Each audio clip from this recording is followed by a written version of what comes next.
bras de l'homme a été englouti par une porte en acier. L'homme venait juste de vouloir crier à l'aide. La porte en acier a recommencé à se refermer. L'homme était désemparé. Il a essayé de retirer son bras, mais la porte en acier s'est encore refermée. Dans une situation de danger, un camarade a entendu les appels à l'aide et est venu en courant. Il s'est précipité pour le sauver, avant même de toucher l'homme. La porte en acier a de nouveau commencé à bouger. L'homme a été tiré par une force mystérieuse. Lucie a aussi entendu et est arrivée. Les trois ont uni leurs efforts pour finalement le tirer dehors. Les deux se sont levés, mais ont été horrifiés par la scène qui s'est présentée à eux. Le bras de l'homme avait complètement disparu, et il n'en savait rien. Bien que l'homme ait perdu son bras, il n'a ressenti aucune douleur. Les médecins ont fait un examen minutieux mais n'ont trouvé aucune explication. Alors que tout le monde se posait des questions, un bruit étrange est soudainement venu de la capsule spatiale. Tout le monde s'est précipité pour voir ce qui se passait. C'était le bras de leur coéquipier, qui venait d'être coupé. Il semblait avoir une conscience indépendante, et il se promenait tranquillement. Le bras coupé continuait de bouger, comme s'il envoyait un message. Les astronautes ont immédiatement compris. Ils ont rapidement tendu un stylo. Le bras coupé a rapidement écrit une ligne de commande. Bien que tout le monde fût un peu confus, ils n'avaient d'autre choix que de suivre la consigne. Ils ont immédiatement ouvert l'abdomen de l'astronaute. Et en effet,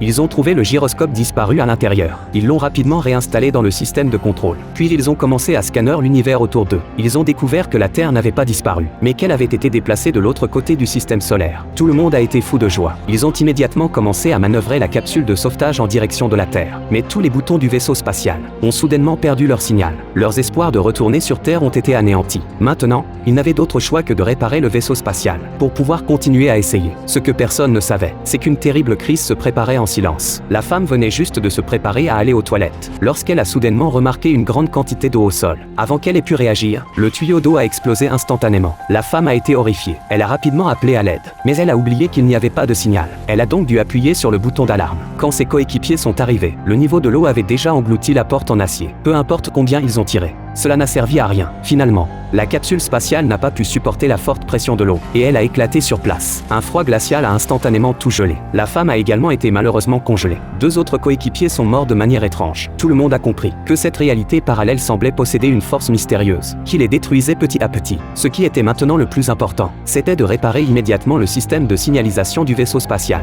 Mais le technicien avait déjà été congelé. Pour revenir sur Terre, il n'avait d'autre choix que de libérer la femme emprisonnée. Ils l'ont laissé réparer le système. En tant qu'être d'une autre dimension, leur vie ou leur mort n'avait aucune importance pour elle. Elle n'avait qu'un seul objectif, obtenir les résultats des recherches des terriens sur le voyage interstellaire. Elle leur a donc révélé la méthode pour restaurer la source du signal.